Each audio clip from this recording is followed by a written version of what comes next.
คิดถึงสารพัดภัยสารพัดภัยในการเวียนว่ายแต่เกิดของหมูสัตว์ทั้งหลาย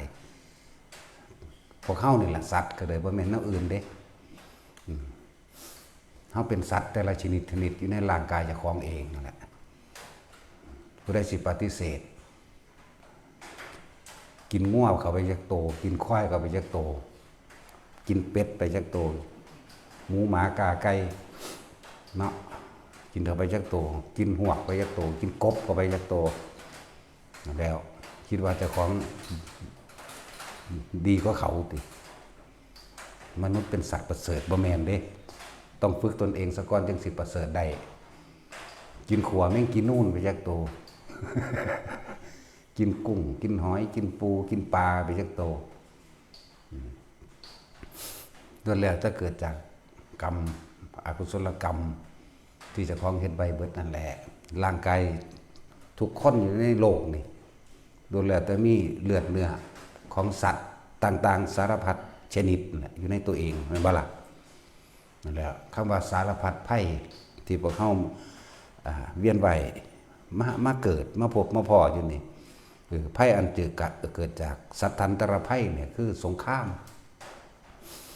ผู้ใดทำกรรมอันใดไว้ณจุดใดสถานที่ใดสมรู้ร่วมผิดกรรมก็ไว้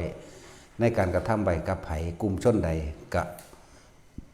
เวียนก็ไปเกิดไปรับโทษรวมกันเด้เข้าใจบ่ล่ะผู้บ่ได้ร่วมก็บ่ได้ร่วมเด้ผู้ได้ร่วมเอานี่คือเฮาประเทศเฮาตอนนี้ผู้ไปมีเหตุการณ์สำคัญสมรู้ร่วมคิดซึ่งกันและกันก็เป็นลบกันคือเขตชายแดนทางพุ่นละทั้งอุบลทั้งสุรินทร์ศรีสะเกษกับประเทศนั้นกับคนเหล่านั้นคือเป็นศัตรูคู่อาฆาตกันมากเอิ้นว่าสมรู้ร่วมคิดกันมาในการบ่ถือกันเอิ้นว่าสัตทันตรภัยภัยอันเกิดจากสงคราม โลคันตรภัยภัยอันเกิดจากโรคระบาดเชื้อโรคต่างๆเป็นยุคไปเด้เนาะเป็นช่วงไปเด้บัดนี้อุทกภัยกับวาตภัยนี่ร่วมกันเลยเด้สองภัยนี่แหละจังว่าสัตว์ทั้งหลายถ้าพวกเฮาบ่พ้นเฮาเคยเฮ็ดอันใดอันหนึ่งไว้เฮาต้องไปตกสู่ณสถานที่นั้นๆประเทศนั้นๆเด้แล้วก็ต้องไปร่วมรับกรรมร่วมกันอีกนั่นแหละกรรมทั้งหลายบ่ว่าดีบ่ว่าเลวธาตุดีคือความคิดดีรวมกันก็ไหลเข้ามาสู่ร่วมกันในนี้ธาตุเสียก็คือความเป็นอกุศลรวมกันก็ไหลไปร่วมกันอยู่ให้รับอันโทษจากภัยอันตรายทั้งหลายเหล่านั้นบางพวกก็ถึงแก่ชีวิตบางพวกก็พิการบางพวกก็ชิบหายทรัพย์สินบ่พิการก็ดีจังซั่นเนี่ยคือต่างประเทศที่เฮาเห็นนั่นแหละพายุเข้าแต่ละอันเนาะเนี่ยวาตภัยและอุทกภัยธรณีภัยคือแผ่นดินถล่มเป็นจุดเป็นย่อมไปในโลกอันนี้นั่นแหละถ้าพวกเขาเคยเห็นได้ไว้กับรวมกันไว้แล้วก็เห็นไปน้ำก็ไปจุ่มอยู่น้ำกันไปร่วมกันอยู่ในประเทศนั้นๆอยู่ณสถานที่นั้นๆแม้นสองประเทศก็เป็นแผ่นดินต่อกันนั่นแหละอย่างนั้นอสุนีบาตภัยอันเกิดจากฟ้าผ่าเห็นบ่ล่ะอย่างนั้นแล้ว โจรภัยเนี่ยพวกมักปล้นมักกี้มักขาต่างๆคือไปลักไปหาปล้นกี้ลักก็คือพวกโจรภัยอันนี้มีเป็นจุดเป็นย่อมมีทุกบ้านทุกเมืองอันเข้ามาโจรภัยบ่แม่นเป็นกองทัพแบบสงครามมาจากว่าล่ะบ่แม่นกองทัพแบบอุทกภัยคือน้ำท่วมและวาตภัยฝนกับน้ำมาพร้อมกันนี่คือเป็นกลุ่มใหญ่เห็นปะแต่ส่วนคำว่าโจรภัยนี่แล้วแต่กรรมส่วนบุคคลอันที่มีต่อกันเนาะแล้วพวกเขาก็ภัยใหญ่ๆภัยอันเกิดจากอมนุษย์บัดนี้มันหยังแน่อมนุษย์อย่าไปเข้าใจแต่ว่าเป็นพวกลุกขะแสดงภูมิเทวดาหรือพูดผีปีศาจต่างๆบ่จะเข้าใจแต่ว่าสิ่งทั้งหลายเหล่านั้นเด้สัตว์เดรัจฉานอันที่มีผิดหรือมีกำลังมาก ภัยอันเกิดจากเสือเนี่ยภัยอันเกิดจากสร้างนั่นแหละอมนุษย์ภัยจากบัดภัยอันเกิดจากสิ่งเหล่านี้ ภัยอันเกิดจากอมนุษย์จากบัดบางคนก็ถือเสือกัดตายบางคนก็สร้างเหยียบตายบางคนก็งูกัดตายเห็นบ่ล่ะแม่นบ่ตายกับพิกลพิการเสียทุกคนละภาพไปเป็นคนพิการเสียชีวิตก็มีเสียทรัพย์สินก็มีเป็นจังซั่นแล้วนั่นแหละที่เว้าเรื่องภัยต่างๆมานี่คือให้พวกเฮานั่นน่ะเกิดความสลดสังเวชหวาดกลัวให้พวกเฮาคิดถึงเวรกรรมที่เจ้าของเคยเฮ็ดมาคิดถึงต่างๆที่เคยเห็นมานั่นแหละให้พวกเฮาเบื่อหน่ายในการเกิดเบื่อหน่ายในความให้เห็นโทษของความโลภแต่ว่าล่ะความโลภสามารถเฮ็ดได้ทุกอย่างเด้ปล้นกี้ฆ่าข่มขืนลักเล็กขโมยน้อยทำความเสียหายให้ผู้อื่นทำให้ผู้อื่นเสียชีวิตและทรัพย์สินโกหกให้เขาชิบหายมั่งนี่นั้นมั่งนั่นแหละภัยอันเกิดจากความโลภเป็นจังซั่นเฮ็ดได้ทุกอย่างแน่นอนอยู่แล้วนั่นแหละ อุกาบาตภัยก็ยังมีเด้ออย่าคิดว่าบ่มีบ่ค่อยเว้าซื่อๆมันนานๆมีทีหนึ่งบางที่ลูกอุกาบาตต่างๆตกใส่บ้านเรือนมั่งตกใส่ถ้าเป็นก้อนใหญ่หินใหญ่สู่ทะเลเกิดกลายเป็นคลื่นยักษ์นั่นบ่ล่ะนั่นอุกาบาตภัยสั่นก็มีภัยอันเกิดจากอมนุษย์เห็นบ่เสืองูหรือสัตว์ที่มีผิดต่างๆที่เฮ็ดให้เฮาอาจจะพิกลพิการก็ได้อันเจ็บปวดแสบร้อนมื้อนี้ก็แม่นอันว่าแม่นบ่ตายก็ดีแล้วจังว่ากันไปแต่ว่าบัดนี้คนที่รอดพ้นจากภัยอันตรายต่างๆในสารพัดภัยนี่รอดพ้นได้เพราะว่าหยังเพราะว่าบุญเด้เพราะว่าเฮาทำบุญกุศลต่างๆเป็นเครื่องเป็นเกราะป้องกันตนเองพวกเฮาให้ทานบ้างพวกเฮาสวดมนต์ไหว้พระพวกเฮาสวดภาวนาพวกเฮาช่วยเหลือแบ่งปันกันต่างๆสารพัดนั่นแหละแต่เลยมาอยู่ร่วมในประเทศนี้จึงบอกว่าประเทศไทยเฮานี่อยู่แคล้วคลาดปลอดภัยมานานแล้วก็อาศัยผู้อยู่เบื้องหลังคือพระพุทธเจ้าบ่แม่นพระพุทธเจ้าโดนบันดาลเด้อยากว่าแต่ว่าอาศัยธรรมะความจริงที่พระพุทธเจ้าเฮาเป็นผู้นำมาสั่งสอนให้พวกเฮาตื่นจากความหลับไหลตื่นจากความเชื่องมงายให้เขาสู่ความจริงที่พระพุทธเจ้าเฮานำมาแสดงพุทธะผู้รู้ผู้ตื่นธรรมะนี่ความจริงของชีวิตให้พวกเขาเห็นตามความเป็นจริงในเมื่อเกิดมาพบมาพอมาเห็นได้ยินได้ฟังดีแล้วก็เอาไปใครควรพิจารณากับตัวเองประสบการณ์จริงในชีวิตจริงของตัวเองบ่มีแนวอื่นคุมภัยเฮาได้เท่ากับตัวเฮาเองอันเกิดจากให้ทานมั่งศีลมั่งเนกขมะมั่งปัญญาคือความรับรู้ในกองสังขารตามความเป็นจริงมั่งลบหลีกเลี่ยงได้เห็นบ่ล่ะพอเฮาอาศัยธรรมะทิฏฐิปตะมีความเห็นตรงกับคำสอนพระพุทธเจ้ามีสัมมาทิฏฐิเป็นต้นสัมมาทิฏฐิสัมมาสังกัปปวาจากัมมันโตอาชีววายโมสติสมาธินี่แหละเรียกว่าทิฏฐิปตะมีความเห็นตรงตามความเป็นจริงในชีวิตจริงเพราะว่าธรรมะนี่แปลว่าอย่างความจริงของทุกชีวิตสรรพสัตว์ความจริงที่สัตว์โลกเป็นไปตามกรรมความจริงที่เกิดขึ้นมาแล้วต้องแก่ต้องเก็บจะตายความจริงที่ไม่มีสิ่งใดที่รังยั่งยืนความจริงที่ทุกสิ่งทุกอย่างเกิดขึ้นแล้วย่อมดับไปความจริงที่เราต้องพัดพรากจากสิ่งอันเป็นที่รักนี่คือความจริงมันว่าล่ะความจริงที่ทำสิ่งใดได้สิ่งนั้นส่วนความบ่จริงไม่จริงก็คือความเชื่ออันเกิดจากว่ามี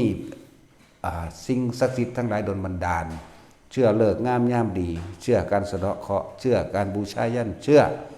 เลิกเชื่อดวงดาวเชื่อการสวดมนต์ขอร้องอ้อนวอนเชื่อว่ามีเทวดาอินพรหมทั้งหลาย เสกสรรดลบันดาลให้พวกเขาประสบความสำเร็จการขอร้องจึงเกิดขึ้นการตั้งพิธีบวงสรวงบูชายันต่างๆเพื่อจะให้เจ้าของมีความสุขหรือความสมหวังจึงเกิดขึ้นนี่คือความเชื่อไม่ใช่ความจริงนะและเราจึงอาศัยพระธรรมของพระพุทธเจ้ามาเป็นเครื่องดำเนินชีวิตเข้าใจป่ะล่ะเฮาสิใส่ชีวิตแบบบ่ผิดพลาดแต่เฮาเฮ็ดตามเพิ่นแล้วแต่เฮาใส่ชีวิตแบบบ่ผิดพลาดเอิ้นว่าบุญกุศลนั่นแหละเป็นเครื่องปกป้องคุ้มป้องเฮาเองแม้นว่าสิมีเทพเทวดาอินทร์พรหมทั้งหลายตลอดยักษ์นาคกุฏคนท่านมาปกป้องคุ้มครองเฮาเพราะเกิดจากการกระทำของเราเองโดยไม่ต้องไปขอร้องอ้อนวอนเข้าใจป่ะล่ะแต่คนส่วนมากมีความเชื่อว่าการสวดสาธยายต่างๆหรือมีบทสวดเพื่อให้เทพเจ้าเห็นใจเพื่อให้สิ่งศักดิ์สิทธิ์ดลบันดาลเห็นใจเนาะเห็นในความทุกข์ยากลำบากของเพื่อให้เขาเสกหรือใส่ฤทธิ์ใส่เดชให้ตัวเองเกิดความสำเร็จในยศถาบรรดาศักดิ์แม่นบ่ล่ะนี่คือความเชื่อนี่มันบ่แม่นความจริงพวกเฮานั่นตื่นแล้วตื่นรู้ขึ้นมาตามความเป็นจริงซะอย่าไปหลงไหลงมง่ายการขอถ้ามันสำเร็จผลจริงโลกนี้จะไม่มีสงครามเพราะทุกคนขอไม่ให้เกิดสงครามแม่นบ่ขอไม่ให้เจ็บไข้ได้ป่วยโลกนี้ไม่มีสงครามไม่มีโรคและไม่มีผู้อดอยากไม่มีความแห้งแล้งไม่มีน้ำท่วมไม่มีอันตรายอันเกิดจากสัตว์ต่างๆไม่มีอุทกภัยไม่มีวัฏภัยไม่มีอสุนิบาตภัยไม่มีภัยอันจากโจรไม่มีภัยอันจากเกิดจากมนุษย์และอมนุษย์เพราะทุกคนมันขอเป็นอยู่แล้วจริงบ่นักสั้นแล้วนี่คือความเชื่อถ้ามันขอได้จริงบ่มีภัยอดอยากจากคนเด้ไม่มีคนพิการตาบอดหูหนวกเห็นบ่ล่ะไม่มีความยากจนเกิดขึ้นไม่มีใครป่วยจริงบ่ล่ะบาดถ้ามันขอได้จริงนั่นแล้วนี่แหละจังไว้พวกเฮาตื่นรู้ได้แล้วตื่นจากความหลับไหลรู้ตามความเป็นจริงคือธรรมที่พระศาสดาพวกเฮานำออกมาแสดงทุกคนที่ชีวิตผ่านมาเดี๋ยวนี้จนถึงวันนี้เคยขอเป็นเบิดเคยขอร้องเคยอ่อนวอนเฮ็ดให้เทวดาเห็นใจเฮ็ดให้พญานาคเห็นใจขุดเห็นใจเท่านั้นเท่านี้เห็นใจเห็นบ่ล่ะขอจากพระพุทธรูปก็ให้พระพุทธรูปเห็นใจขอจากพระสงฆ์เข้าใจว่าเพิ่นมีบารมีสูงจะให้เพิ่นดลบันดาลให้ให้หายจากความเจ็บไข้ได้ป่วยแม่นบ่ล่ะบัดนี้เพื่อให้เขาเห็นใจแล้วพึ่งพาบารมีหลวงพ่อนี่แล้วมันไก่แห้งเลยเฮ็ดจังไดจึงสิมีชีวิตอยู่ดีขึ้นเฮ็ดจังไดสิผู้ขาดสิร่ำสิรวยเฮ็ดจังไดสิปลูกผักปลูกหญ้าได้พะนะนั่นนี่คือความหลงไหลความงมง่ายความมืดบอดนั่นแล้ว เป็นจังซั่นอะไรจังว่าทุกคนปลุกตัวเองปลุกสติตัวเองแล้วก็เปรียบเทียบสัมมาสตินี่เปรียบเทียบกับคำสอนที่เพิ่นแสดงธรรมอยู่เดี๋ยวนี้เปรียบเทียบกับคำสอนที่อยู่ในพระไตรปิฎกก็ว่าเข้าใจว่าล่ะในพระไตรปิฎกบ่มีการสอนให้ขอร้องอ้อนวอนกันแล้วกันนาเห็นบ่ล่ะแต่คนแม้นสิบวชเขามาเป็นภิกษุทั้งหลายก็อาศัยผ้าเหลืองมาทำมาหากินมาหาอยู่หากินหลอกลวงซื่อๆเด้เพราะว่าหยังเขาบ่ได้ศึกษาพระวินัยเขาบ่ได้ศึกษาคำสอนพระพุทธเจ้าเด้มาตัวหลอกลวงหยังทำมาค้าขายแบบนั้นแบบนี้ต้องใส่สาริกา ณเมตตาต้องใส่พญาอีหยังสู้ศกมันก็มีขอท่านคักๆมันเลยจะเป็นดลบันดาลบ่ได้รวยได้เนาะสั่นแล้วสู้ศกแน่มักปองมักแก้วหนังมักปองมักแก้วอย่างกุมารทองนะพวกโรคขาดสารอาหารนั่นเด้มันสิไปดลบันดาลไว้ได้แต่มันก็บ่มีอยู่วิกฤตอยู่มันว่าซั่นไล่สาระงมง่ายไปทั้งนั้นเลยน่าขอให้เพิ่นเป่านั่นเป่านี่ให้มันเศร้าแหละหลายอย่างที่ค้นหากินกับความเชื่อเห็นบ่ล่ะภิกษุนักบวชนี่เฮาสิตำหนิโดยพระวินัยเด้ พุทธเจ้าบ่เคยบัญญัติให้ซักไล่ให้คนซักนั่นซักนี่อย่าไม่ขีดตัวเขาเอาเงินว่าให้กำลังใจหลอกลวงคักๆล่ะแม่นบ่ล่ะให้กำลังใจบ่มีหรอกนี่พุทธเจ้านะ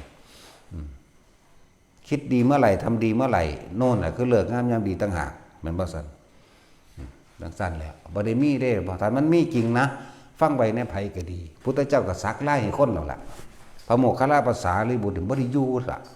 เบิดทั้งอรหันต์ทั้งเบิดเนาะที่สิได้ซักไล่อยู่เบิดมือเบิดเว้นที่ได้เป่าอยู่เบิดมือเบิดเว้น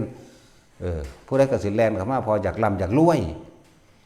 อยากร่ำอยากรวยบ่อยากป่วยบ่อยากเจ็บบ่อยากปวดบ่อยากพัดภาคแม่นบ่ซั่นเฮ็ดได้จริงพระพุทธเจ้าพาเฮ็ดแล้วเด้นั่นแล้วเฮ็ดคด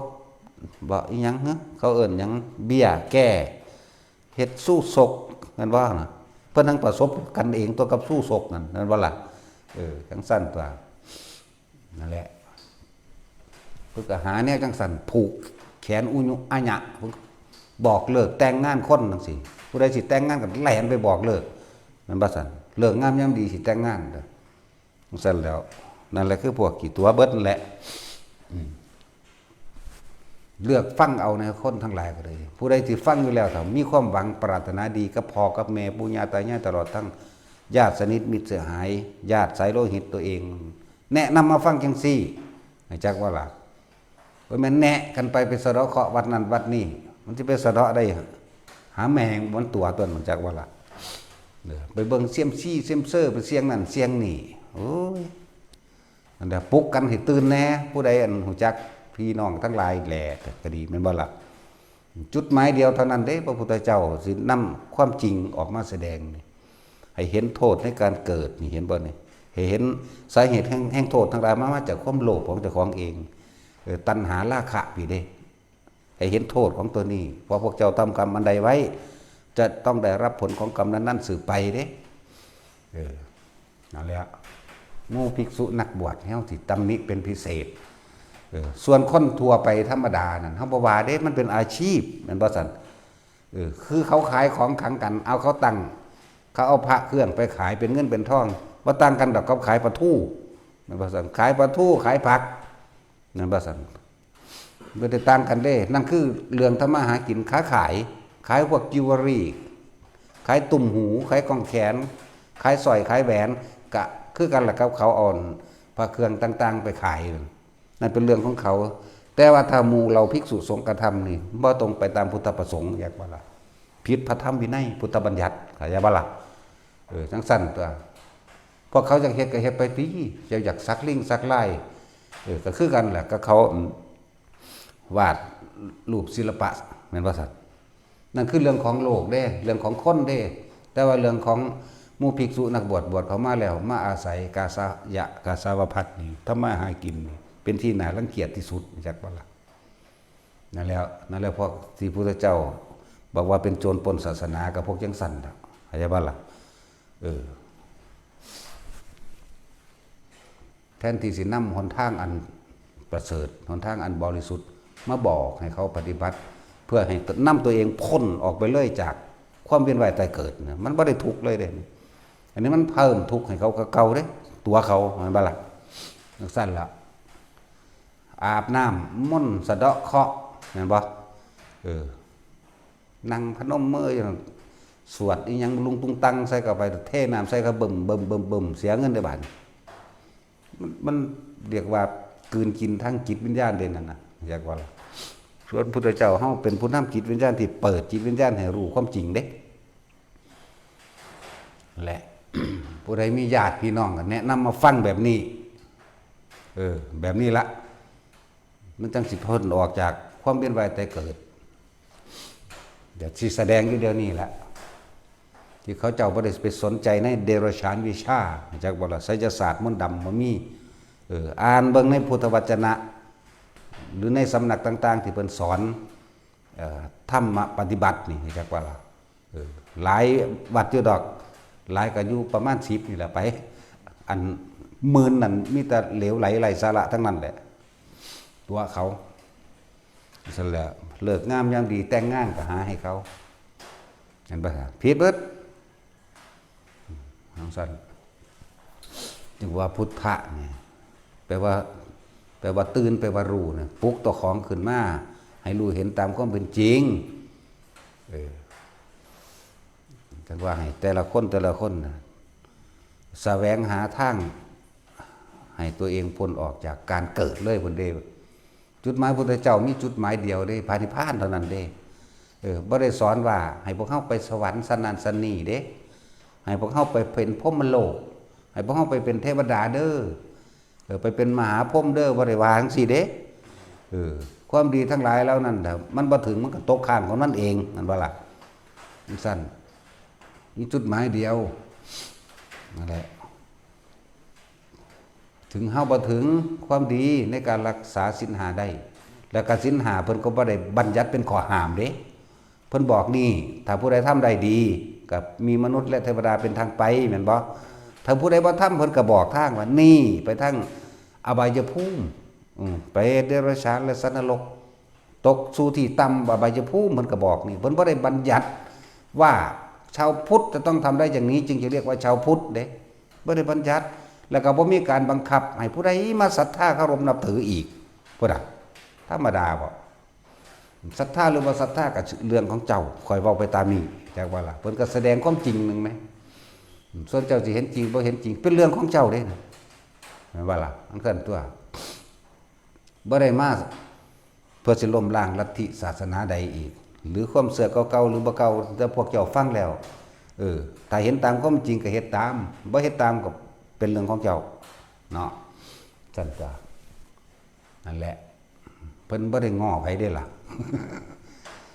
บ่ซั่นสิว่าบ่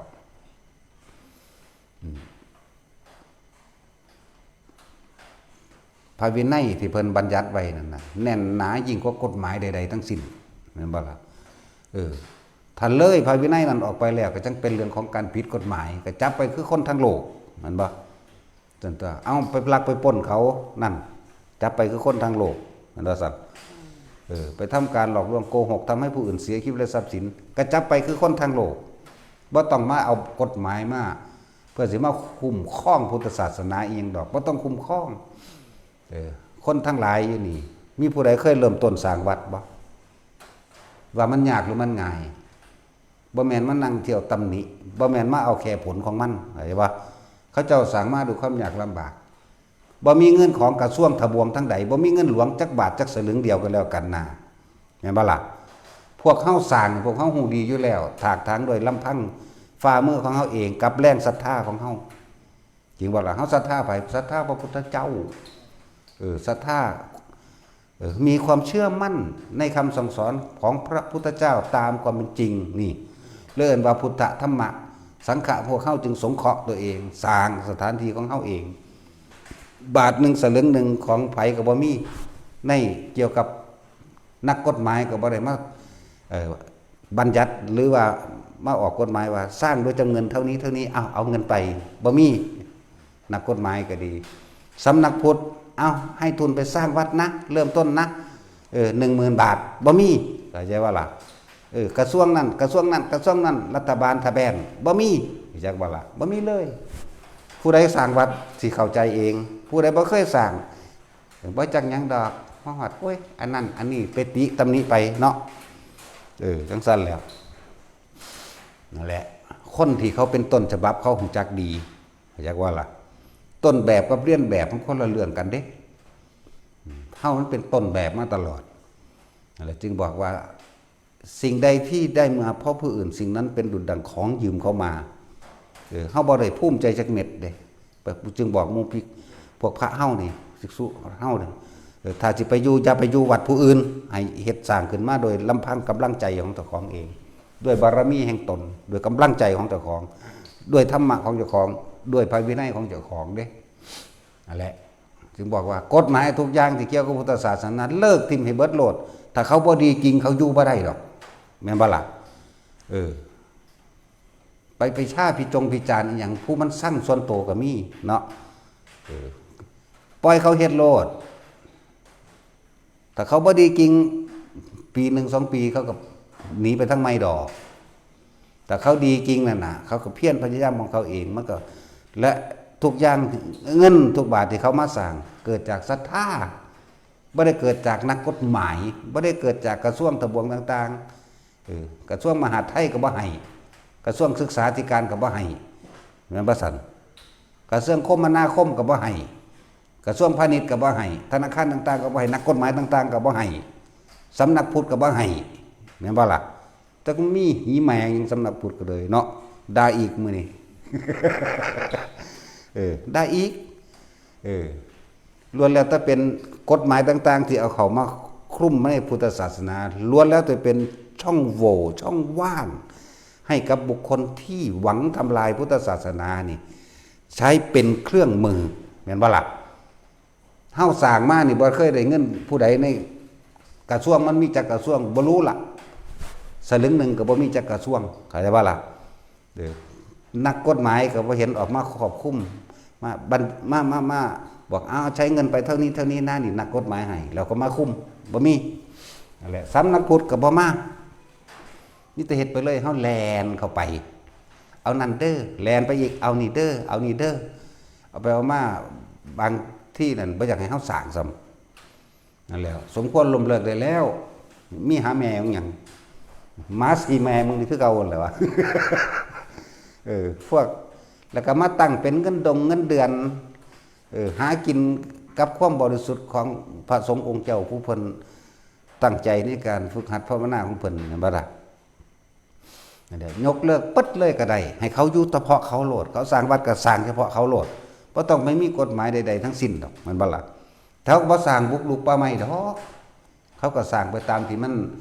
ถูกต้องตามกฎหมายโลกนั่นแหละมันบ่ล่ะนั่นซั่นแล้วถ้าบ่ดีจริง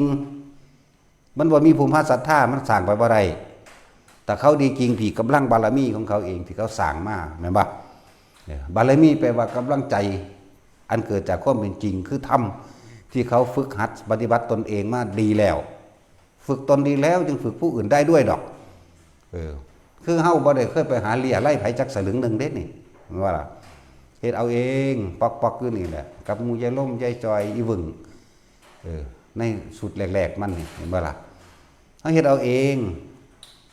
ซั่นแล้วสำนักพุทธแลนมาให้จักหมื่นอยู่บ่มีแต่เป็นเครื่องมือใส่ให้เขามาทำลายเฮาซ้ำแล้วจึงบอกว่ากฎหมาย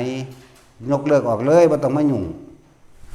เป็นช่องว่างให้คนต่างศาสนาพร้อมเป็นช่องว่างให้คนบ่มีศรัทธาพร้อมบ่ว่าตาต่างเข้าใจบ่ล่ะเป็นช่องว่างให้เกิดความทำมาหากินของผู้อื่นซ้ำแต่สำนักพุทธก็มียศนั่นนี่พระปฏิบัติจริงๆเขาบ่สนใจกับยศถาบรรดาศักดิ์ดอกเข้าใจบ่มีพุทธเจ้าก็บ่ได้แต่งให้เป็นพระธรรมเป็นพระราชเป็นพระคู่บ่มีนั่นแล้วถ้าเขาบ่ดีจริงอยู่ไม่ได้ก็แล้วกันเนาะเขาก็บ่ไปบุกรุกหรอกอันพวกมาจัดตัวเองว่าเป็นเจ้าของป่าไม้ก็เลยเห็นบ่ล่ะขึ้นอยู่กับพลังแรงศรัทธามีความเชื่อมั่นในภิกษุองค์นั้นในธรรมอันนั้นในศีลและธรรมในสิ่งที่เพิ่นพาดำเนินไปบ่ได้เกี่ยวกันบ่ได้ไปขอเงินไผเนาะนี่ต่างๆเกิดจากศรัทธาที่เขาเจ้าเห็นตามความเป็นจริงว่าเพิ่นสอนดีเพิ่นพาปฏิบัติได้จริงเพิ่นปฏิบัติถูกเขาก็มาเองผู้ว่าบ่ถูกเขาก็บ่มาเองเด้ล่ะเนี่ยมันบังคับบ่ได้เด้ความเชื่อความศรัทธาของไผของมันบังคับความคิดไผบ่ได้เด้จังซั่นแหละแต่ว่ายกเลิกให้เบิดตั้งมาหาแม่มึงบักพระวินัยของพระพุทธเจ้าเนี่ยแน่นหนาคักบ่ฟิวก็แล้วกันน่ะถ้าเจ้าไปฆ่าคนก็ไปจับเขาที่นั่นเป็นเรื่องของกฎหมายได้เห็นบ่ซั่นเจ้าไปลักทรัพย์ก็แต่นั้นมันเป็นภารกิจบ่แห้งขาดจากความเป็นวิสุทธิ์เห็นบ่ล่ะแต่เขาบ่ได้ไปปล้นไปกี้ไปฆ่าไปแม่หลอกลวงนั่นนี่แม่นั่นแล้วบ่จำเป็นต้องมาคุ้มครองดอกเขาคุ้มครองตัวเองได้ตนแลเป็นที่พึ่งของตนเนาะนี่คือเฮาสร้างมานี่ตนแลเป็นที่พึ่งของตนเด่นมันมีจักกระทรวงทบวงนี่บ่เห็นสลึงหนึ่งบ่มีบัดนี้สำนักพุทธสลึงหนึ่งบ่มีพวกเขาจะเป็นบ้าน้ำมันหลายเนาะแต่บ่นี่เก่งเขาอยู่บ่ได้หรอกในสมัยเก่าก่อนก็บ่มีเด้แต่ละหมู่บ้านนะพวกเขานี่แลนำกฎหมายเขานี่ สัตว์กฎแห่งกรรมโลดแล้วนี่เนาะ แลนคือมีความหวังคือเขาสิมาซอยบ่แม่นมาหาเอาเงินเฮาทำอยากว่าล่ะใส่ซองให้ได้มันจังมาสำนักพุทธก็เลยทีละ1,000 2,000เด้เนาะเป็นความจริงนะแต่ว่าจริงเอาแม่กูตายแต่มันจริงมึงตายอ่ะบ่มึงกล้าบ่เนาะ โอ้ยได้หลายก็พระอีก แต่สร้างยังลูกเขาอีหานั่นลูกเขาอีสันดานปึกนั่นเหมือนสั่นตัวมามีตำแหน่งว่าเป็นผอ.สำนักพุทธว่าเป็นรองว่าเป็นนั่นเป็นนี่อาศัยคำว่าสำนักงานพุทธก็อาศัยในศาสนาหากินมาข่มเหงเขาซ้ำนั่นบ่ล่ะว่าตะคนไปฟ้องโลกวัฏชะโลดชะพ่อชะแม่มึงบ่จากคำว่าโลกวัฏชะบ่เนาะมันเลยพระธรรมวินัยไปแล้วไปตกสู่คดีทั้งโลกจังโลกวัฏชะจังตำหนิติเตือนได้แต่ว่าสิมาปรับปราชิกปรับอาบัติปรับบ่ได้มึงรู้จักซ้ำใดเดี๋ยวนี้สแตกเหล้าเมายาอยู่มึงสิมันยังมาปรับกูเนาะแม่นเบิดพระนี่เดี๋ยวนี้พวกสูบ่ได้สุยหรอกรู้จักสุยบ่เนาะเนาะ พวกสูบ่มีความดีสุยเขาดอกถ้าเนี่ยศีลแปดนะคำว่าสุยน่ะไม่ได้เสียดเสี้ยวอะไรกับสามเณรดอกเข้าใจบ่ล่ะสามเณรน้อยบวชเข้ามายังรักษาพุทธสถานอันเป็นถาวรวัตถุในศาสนสถานใดเห็นป่ะสันแล้วก็สืบศาสนาโดยว่าศาสนาบุคคลเป็นกายสักขีนี่ฉันเป็นประจักษ์พยานว่าฉันคือสงฆ์เข้าใจว่านี่แหละกายสักขีทั้งสั้นตัวด้วยศรัทธาเต็มหัวใจนั่นแหละศรัทธานุสาลีก็เลยทิฏฐิปตะมีความเห็นตรงนี่4อย่างมันมีในตัวมูภิกษุเบิดนั่นแหละสำหรับเพิ่นผู้เป็นมุ่งตรงหวังทั้งเดียวคือพระนิพพานเท่านั้นนอกนั้นโอ้ยกูศูนย์โลดแต่จะเว้าเรื่องนี้ นั่นแหละพวกอันบวชเข้ามาแล้วหาเฮ็ดอันนั้นอันนี้ขายนึงโอ้ยถ้ามันดีจริงพระพุทธเจ้าพาเฮ็ดแล้วเด้อฟังพากันฟังบอกญาติพี่น้องเจ้าของในไผก็ดีอย่าไปงมง่ายว่าสิ่งทั้งหลายเหล่านั้นสิมาดลบันดาลหลายพวกพระบอกหวยบ่แม่นพระดอกไม่จักว่าล่ะหมู่ภิกษุทั้งหลายที่บอกหวยบอกเบอร์คือกันถ้ามันแน่มันต้องบอกได้12งวด24งวดเนาะปีหนึ่งมันนี่12เดือนเดือนละ2เทื่อบอก24งวดเลยบอกตรงเบิดเลยอยู่นี่จะมาตำตาเฮ็ดมือเฮ็ดปากบุยใบบุยแบงหาแม่มึงบอกเนาะเป็นว่าสัตว์เฮ็ดแม่มึงหยังจังสัตว์มึงตาทิพย์จริงมึงรู้แกงจริงเขียนเลย24งวดตรงเป๊ะนี่ของประเทศไทยออกอย่างนี้ประเทศลาวออกอย่างนี้เขมรออกอย่างนี้เป็นว่าสัตว์จีนออกอย่างนี้เวียดนามออกอย่างนี้ไหลไปหอดอเมริกงอเมริกอเมริกาไหลไปหอดรัสเซียซาอุดิอาระเบียดูไบเขียนให้บึดเลยเนาะฟังในปัญญางพวกกันเขาวัดเขาว่าเขาไปเป็นเปรตเป็นผีนี่เนาะกับผีกับเปรตได้อันเขียนให้พวกแกอยู่นั่นจักบ่ล่ะผีได้นั่นน่ะผีหลอกรู้จักว่าผีหลอกขอแขกให้สั่นตัวไปบอกญาติพี่น้องพวกเจ้าแน่พวกได้ฟังนี่ก็ดีจะไปเสือเขาหลายเลิกงามยามดีเอาเลิกการแต่งงาน9 โมงจุด 99มันคือเลิกกันซะเนาะมันคือว่าอยู่เลยเป็นกฎตายโตมันสั่นตัวเลิกงามยามดีไปค้าไปขายออกรถไปจงไปเจิมจังซี่มันคือมุนอุ้ยปุ้ยอยู่สั่นน่ะเวลามันซ่อนกันก็ดีมันสั่นตัวอะไรไปบอกเขาแน่ถ้ามีความรักความปรารถนาและความหวังดีความรักคือปรารถนาให้บุคคลผู้นั้นพ้นทุกข์โดยเพราะหวังการครอบครองเด็กจังสิเรียกว่าความรักเข้าใจว่าล่ะบ่แม่นความหวังผลประโยชน์และฟังไว้รอดพวกนั้นก็เลยผู้ใดเคยสั่งวัดสิเข้าใจว่าเฮาบ่เคยได้ทุนมาจากหม่องใดสักแดงเดียวบ่มีจากบ่ล่ะพวกเฮาสร้างด้วยกำลังศรัทธาของพวกเองถ้าเขาบ่ฝึกหัดปฏิบัติดีจริงของเขาอยู่บ่ได้บาดนี้ผู้ดีจริงเฮาเปรียบเทียบคือจังหลวงปู่มั่นเนาะเพิ่นบ่ได้ว่าสิสร้างวัดเด้บางได้เพิ่นไปพักภาวนาเป็นวัดโลดพุ่นหนีไปอยู่ทำสาริกาอีหยังทางนั้น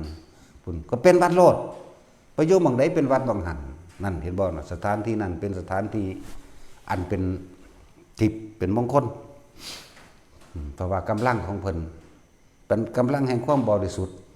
เข้าใจว่าล่ะเนี่ยแม่นเพิ่นบ่ทันเป็นอรหันต์ก็สร้างแต่ว่าเนี่ยเพิ่นกำลังก็จะนี่โสดาปฏิมรรคสกิทาคามิมรรคอนาคามิมรรคอรหันตมรรคนี่เพิ่นมุ่งจุดหมายเดียวเด้นั่นคือความบริสุทธิ์ของเพิ่นนั่นว่าจังซั่นแล้วไปผ่านหม่องใดไปพ่อว่าหม่องใดเพิ่นเป็นวัดแน่เพิ่นบ่ได้ไปสร้างซ้ำนะมันเป็นขึ้นมานั่นแหละมันเลยล่ามเลยบาด ก็ต้องพูดซะมั่งเนาะแม่นบ่คนที่บ่เคยสร้างวัดนี่บ่เข้าใจดอกคิดว่าผู้อื่นสร้างให้มันบ่แม่นเด้เฮาสร้างโดยตัวเฮาเองเด้บ่แม่นว่าเอางบประมาณมาจากหั่นจากนี่สิมาตำหนิโอ้ยอย่าใส่บาตรให้มันแดกกูบ่กินก็ได้ซ้ำข้าวคนนี่เนาะเว้าความจริงเด้นี่กินข้าวผีก็ได้ กินข้าวเทวดาก็ได้นั่นแหละถ้าเขาบ่แน่จริงอันอยู่บ่ได้ดอกนะพวกบ่เคยสร้างสิบ่จักหยังอีหลีเด้จึงบอกว่าบ้านใดก็ช่างเด้อพวกเจ้าปู่ย่าตายายหรือพ่อแม่พวกเจ้าสร้างขึ้นมาแล้วก็พากันรักษาแล้วก็พวกภิกษุสามเณรกันลูกหลานในประเทศเฮานี่แหละลูกหลานบ้านเมืองตัวเองนั่นแหละอย่าไปใส่กันเองขนาดอย่าไปให้ความร่วมมือกับนักกฎหมายหลายเวลาเขามาอันนั้นอันนี้มาตรวจสอบถามมันเบิ่งแน่มึงสร้างบ่มึงเบิดเงินบ่แม่นบ่ล่ะมึงเอาเงินมาสร้างเท่าใดมึงจังมาตรวจนั่นนี่ร่วมโตกันตึกรู้จักบ่ล่ะนั่นแล้วรักษาไว้ก็ของบางอย่างเขาเจ้าก็บ่ได้ผิดเด้แต่ว่านี่แหละจึงบอกว่ากฎหมายเลยเกิดกลายเป็นช่องโหว่ให้บุคคลผู้ไม่มีศรัทธาเข้ามาทำลายเข้าใจบ่ล่ะก็เลยว่าบ่จำเป็นต้องเฮ็ดจังซั่นคนนี่มันย่านกฎหมายมันบ่ได้ถูกเด้นั่นน่ะปล่อยเขาเจ้าลงไปเบิ่งดูปล่อยไปถ้าเขาเจ้าดีจริงเขาเจ้าก็สร้างขึ้นมาได้คนก็หลายขึ้นแล้วเห็นบ่ผู้เขาเจ้าเป็นพระดีสร้างแต่ประโยชน์ได้ล่ะนะว่าซั่นไล่มาเบิ่งพุ่นหลวงปู่บัวหลวงตาบัววัดป่าบ้านตาดเฮาเอาต้องข้ามขอข้างหลวง13ตันเงินอีกเท่าใดนับก็บ่ได้แม่นบ่สร้างโรงพยาบาลเท่าใดไว้สิฮู้นำเนี่ยเอาใส่หนี้ IMF พุ่นธรรมดาตินั่นแล้วปลดหนี้ให้พวกเฮาตะกี้พวกเฮาเป็นหนี้หัวละ 70,000รัฐบาลเป็นผู้ไปใส่บ่แม่นเอาเงินเขาเด้เงินของประชาชนทุกๆคนที่มีจิตศรัทธาและบริจาคเข้าไปในศาสนานั้นๆหรือโดยมีหลวงตาเป็นผู้หลวงตาบัวนี่เป็นผู้นำจากบ่ล่ะได้ทองคำเข้าไปตอนที่มีชีวิต12ตัน800กิโลเป็นค่าประกันเงินบาทนั่นคิดว่าเขาเจ้าเป็นโบราณมันบ่แม่นเด้นั่นน่ะทำมานี่ล้ำสมัยเด้บ่ได้ล่าเด้อเนาะนั่นแล้วจังซั่นแล้วฮู้จักสัมบบูแท็กซี่ฮู้จักสัมบบูแนวจังซี่นั่นแล้วก็น้ำซึมบ่อเข้ามาอีกต้นเท่าเดินนี่ลูกศิษย์ลูกหาก็คอยเอาท่องไหลเข้าไปเป็นที่รับประกันค้ำความมั่นคงในอัตราเงินบาทไว้ลูกหลานเนาะนั่นแล้วบ่แม่นรัฐบาลไปใส่แต่บ่แม่นว่าอันพวกเขาได้ผลประโยชน์อีหยังเด้นั่นนะเอาเงินหลวงตากับเงินประชาชนที่บริจาคไปเด้นั่นแหละคือผู้สร้างประโยชน์บ่แม่นแค่ประโยชน์แค่ในประเทศไทยโรงพยาบาลเครื่องมือแพทย์เครื่องมือหมอตรงเตียงรถเห็นบ่เต็มไปเบิดทุกอย่างซอยเหลือคนทุกคนยากคนลำบากคนบ่มีที่อยู่ที่กินอาศัยส่งเด็กน้อยลูกหลานเรียนนับบ่ได้เด้ประเทศทั้งประเทศลาวมื้อนี้ก็ได้เด้มันบ่ล่ะเครื่องมือแพทย์เครื่องมือหมอเครื่องดันตาเครื่องหยังแน่ละสารพัดเสาะไปนั่นแหละถ้าเพิ่นดีจริงเด้ล่ะเพิ่นยังอยู่ได้จังซั่นแม่นบ่จำเป็นต้องมีกฎหมายอีหยังเข้าไปปกครองปกคุมมันดอกมีแล้วก็บ่เห็นว่าสิให้เงินเดือนเดือนละแสนเดือนละล้านเนาะเดี๋ยวจังบอกว่าบ่จำเป็นต้องมาเฮ็ดกฎหมายควบคุมดอกเอาไว้แต่จับโจรโลดสุว่าภิกษุบวชมาไปปล้นเนี่ยโจรแล้วเข้าใจว่าล่ะไปกี้ไปฆ่าไปข่มขืนโจรแล้วไปโกหกทำให้ผู้อื่นเสียชีวิตและโจรแล้วนั่นแหละจังเป็นโลกวัฏฏะได้ อันนี้สิให้เฮ็ดบัญชีแม่บ่หาหลังบัตรบ่ได้มีหอดเงินเสียค่าน้ำค่าไฟ โอ้ยตอนเขาสร้างที่แรกสูบ่เป็นผู้เอาเงินมาให้เขาสร้างแม่นบ่ล่ะสูบ่ติดไฟให้เขาสูบ่ต่อน้ำประปาให้เขาเกิดจากศรัทธาคนในหมู่บ้านเกิดจากศรัทธาบุคคลผู้มีศรัทธานี่ล่ะแม่นบ่ล่ะสูบ่ได้อันสูบ่อันซื้อผ้าให้เขาไปบวชสูบ่แม่นบ่ซั่นแหละเว้าซะมั่งเพราะว่าหูจักคนก็เลยเห็นเขาเขาไปหาจับบางหันบางนี้ในพระเห็นดีเห็นงามไปกับพวกนักกฎหมายโลดเนาะแม่นบ่ล่ะถ้านายแม่มึงบ่ถึงสิไปหูจักทำภาวินัยขนาดนั้นมันยังนอนน้ำลูกน้ำเมียน้ำผัวมันอยู่แม่นบ่ซั่นฮอดยามกินเหล้าก็กินอยู่ฮอดยามขาเป็ดขาไก่ขาสัตว์กับแก้มเที่ยวกลางค่ำกลางคืนมันก็เฮ็ดอยู่มั้ยมันสิไปมีอีหยังวะนั่นแหละพูดซะมั่งเนาะ ถ้าไม่พูดมันบลูนะบอกว่าทุกคนปกป้องเด้อวัดใดก็สร้างพวกเจ้าปกป้องตนเองให้มันเป็นพุทธเจ้าก็ได้อนุญาตซึ่งไม้เท้าไว้ป้องกันตัวอยู่แล้วแต่เอาไม้เท้าหนักๆหน่อยเมตร50พอดีมือเข้าใจว่าล่ะบ่ไว้ก็ตีแม่มึงโลดจะไปโง่จะไปอ่อนจะยันแต่อันเขาว่าศรัทธาหลายจะยันแต่เขาว่าบ่เมตตาหลายจักว่าถ้าเราจะพบความสงบเราก็ต้องลบให้เป็นเนาะ ก็ต้องมีแนวนั้นนั่นแหละเว้ยมันมีคือกันนั่นแหละเห็นว่าประเทศคิดบ้างดีๆเด้อบาดนี้อีกอย่างนึงประเทศที่มีสารพัดภัยต่างๆเกิดขึ้นมากมายประเทศนั้นสิบ่ค่อยมีพุทธศาสนาเข้าใจบ่ พวกตึกถล่มหลายๆหรือพวกน้ำท่วมรุนแรงมีฝนมีแผ่นดินถล่มมีขึ้นสึนามิแม้นสิมีพุทธศาสนาคือศาสนาหน่อยและก็ส่วนมากจะไม่ค่อยมีอริยะเจ้าซื่อพระพุทธซื่อก็มีอยู่แต่ว่ามันแตกไปคือที่จริงแล้วพุทธนี่บ่มีนิกายเด้คำสอนเพิ่นก็ธรรมะนี่ธรรมะอันเดียวกันบ่ได้มีนิกายบ่มีเถรวาทบ่มีมหายานบ่มีนิกายใดๆทั้งสิ้นแต่ว่าพอว่าคนนั่นแหละไปใส่สื่อให้เกิดความเข้าใจผิดเนาะเลยแต่แยกแขนงไปแบบนั้นเป็นนี้พุทธกับพุทธเดียวกันพระวินัยกับพระวินัยเดียวกันนั่นแล้วถึงเพิ่นจึงบอกเพิ่นจึงมีเป็นนัยยะให้ว่าถ้าศรัทธาบ่เสมอกันมีความเห็นบ่ลงตัวบ่เสมอกันแม่นบ่การกระทำต่างๆก็เลยบ่เสมอกันมันเลยอยู่กันบ่ได้เขาเจ้ามันก็เลยต้องแบ่งแยกเพราะว่าเจ้าบ่เฮ็ดตามพระวินัยเดียวกันพระวินัยมีอันเดียวธรรมะโสดาเกิกิหะนะคะมีอันเดียวบ่ได้แตกแยกบ่มีหินญาณบ่มีหาญาณมีแต่ธรรมะเดียวกันจักว่าล่ะคนไปปรุงไปแต่งซื่อเลยเกิดความเข้าใจผิดเบิดเพราะว่าบ่ศึกษาด้วยตนเองบ่ฝึกหัดปฏิบัติด้วยตนเองบ่เข้าไปถึงความจริงนั่นสั่นแหละอ่านมาแล้วก็ดนเดาเอาอีกนี่ขนาดว่าศึกษาก็อ่านแค่ดนเดาไปสรุปเอาความเห็นจากของเป็นใหญ่อีกนี่แล้ว มันต้องผ่านการทดสอบตัวเองเข้าป่าเข้าดงลงน้ำลงห้วยผ่านการอดการอยากมันต้องผ่านหลายๆอย่างเด้เนาะบ่แม่นสำนันเด้พระพุทธเจ้าเฮาเพิ่นเป็นตัวอย่าง6 ปีซื่อว่าสิสำเร็จได้เนาะอดน้ำอดข้าวสุกอย่างเลยเดินบำเพ็ญเพียรสลบตั้ง3เทื่อพุ่นเด้ตายคืนจักว่าล่ะกั้นลมหายใจลมจนออกหูออกหัว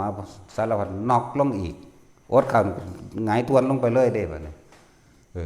ไปนั่งสมาธิอยู่ภูเขาหิมาลัยน้ำแข็งนั่งอยู่เป็นปีพุ่นเด้ไปกำหนดลมหายใจลงสู่ในน้ำน่ะก็เพิ่นก็เฮ็ดเด้เอาตอนหนวดบ่ทันได้ยาวไปนั่งสมาธิในน้ำเบิ่งดูโผล่ขึ้นมาปีหนึ่งหนวดยาวเบิดนี่ของจริงนะคือว่าแล้วว่าจังสิเว้าให้ฟังเขาบ่เห็นนำเขาบ่เห็นนำแล้วเขาก็บ่เคยฝึกแล้วเขาก็คิดว่าบ่ได้บ่แม่นบ่เป็นเข้าใจว่าล่ะเพิ่นได้ทั้งรูปฌาน4อรูปฌาน4มันเป็นจังสิกำหนดลงให้อ่านบ่ได้เห็นบ่ล่ะ โอ้ยจังสิบอกอธิบายเป็นหยังดอกว่าเพราะสำนั่นแหละจะจ่อต้องจะชับปิดกูนั่นแหละเนาะ นั่นแหละ เขาสู้เขากับสินล่มกับสินอากาศให้เป็นลูกโป่งนั่งอยู่ในหันก็ได้ตัว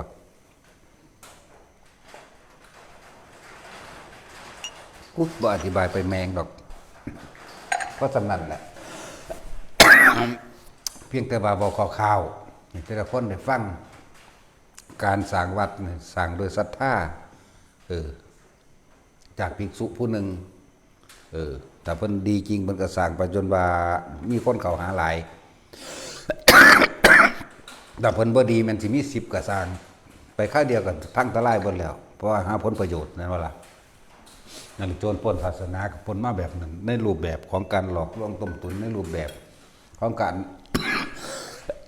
บุกเสกเลขยันของขังบอกหวยบอกเบอร์ คืนกินวิญญาณอันเป็นมิจฉาทิฏฐิกับเขาเบิดนั่นว่านั่นแหละบ่กล้าบอกจังซี่เด้บ่กล้าบ่มีผู้ใดกล้าเว้าเด้อันนี้เนาะพวกเจ้าฟังอยู่ว่าญาติโยมสั่นบ่โยมแมงเด้อีหานี่โดเด้นั่นแหละแล้วแต่สิศรัทธาบ่ศรัทธาเด้พุทธเจ้าเพิ่นบ่ได้ไปสนใจมังหัน นั่นแหละผู้ใดเห็นคุณค่าของตัวเองผู้ใดเห็นความจริงในชีวิตจริงของเองผู้ใดพิจารณาไขควรได้แล้วตามธรรมตามความเป็นจริงได้แล้วตื่นรู้จากความลับไหลตื่นรู้จากความงมง่ายได้แล้วเห็นธรรมะนี่มีคุณค่านี่คือหนทางบริสุทธิ์หลุดพ้นผู้นั้นก็เข้ามาปฏิบัติเอาเองตัวบ่ล่ะเพิ่นบ่ได้เฮ็ดให้ไผใดแบบนั่นแหละ เอากูคือมักแต่ไออีก กูมักไออีกเทิน นั่นแหละว่าทุกคน